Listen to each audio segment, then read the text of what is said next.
a blind man that could not see but heard that Jesus was passing by. And while he heard the footsteps of Jesus coming by, something in him said, I need to call out and get this man's attention. And the Bible says that he said, Jesus, thou son of David, have mercy on me. And some of Jesus' disciples tried to quiet him down. The Bible says that the man called out all the more loudly to get Jesus' attention. The Bible says that Jesus stopped from his walking and began to fix his attention on blind Bartimaeus.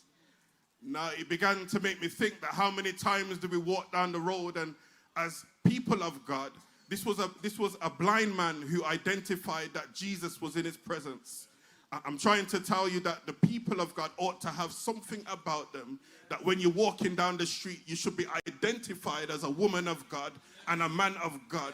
And when you're identified as a woman and a man of God, that somebody ought to be able to say, I need you to stop and listen when you're walking by. I need you to pay attention to my condition. How many times is it that we walk by and we hear or we see somebody in need and we pass by without stopping? How would we have felt if when we cried out for Jesus, which we all have done in this place, that when we cried out for Jesus, that Jesus ignored us and didn't answer?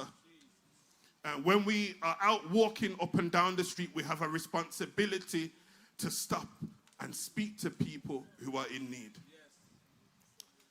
Jesus walked. And another time when he was walking, there was about 10 lepers. And they cried out to him.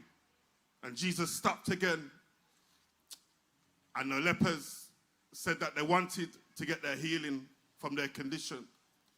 Jesus said to them, I need you to go to church.